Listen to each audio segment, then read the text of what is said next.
आज नेटफ्लिक्सवरची कुरुक्षेत्र सिरीज पाहताना एका प्रसंगाने मनातल्या अनेक गाठी सोडवल्या।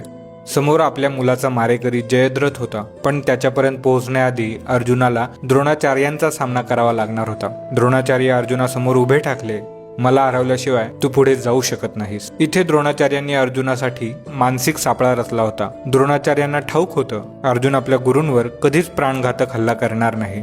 जोपर्यंत अर्जुन त्यांच्याशी लढत राहील तोपर्यंत वेळ निघून जाईल, सूर्यास्त होईल आणि अर्जुनाला आपली आत्मदहनाची प्रतिज्ञा पूर्ण करावी लागेल। तेव्हा कृष्ण अर्जुनाला सांगतात, पार्था, द्रोणाचार्य तुला हरवण्यासाठी नाही तर तुझा वेळ खाण्यासाठी उभे आहेत। तुझं खरं युद्ध द्रोणाचार्यांशी नाहीच, ते वेळेशी आहे। अर्जुनाने ओळखलं, काही युद्ध जिंकण्यासाठी नसतात, ती फक्त तुम्हाला तुमच्या ध्येयापासून भरकटवण्यासाठी रचलेली असतात। त्याने द्रोणाचार्यांशी लढण्याऐवजी त्यांना रथातून वंदन केलं आणि आपला रथ वेगाने बाजूला वळवून जयद्रथाच्या दिशेने झेपावला। आपल्या ध्येयाकडे अर्जुनाची ही झेप द्रोणाचार्यांच्या रणनीतीची हार होती। अर्जुनाने द्रोणाचार्यांबरोबर युद्ध टाळून त्यांना हरवलं होतं। मनात आलं, आपण ही किती विनाकारणच्या वादात स्वतःला सिद्ध करत बसतो। ऑफिस पॉलिटिक्स असो वा टोमणे, आपण जितकं त्यात गुंततो तितका आपला सूर्यास्त जवळ येतो। प्रत्येक युद्धाला उत्तर देणं म्हणजे शौर्य नाही, काही वेळा शांत राहून आपल्या मार्गाने पुढे जाणं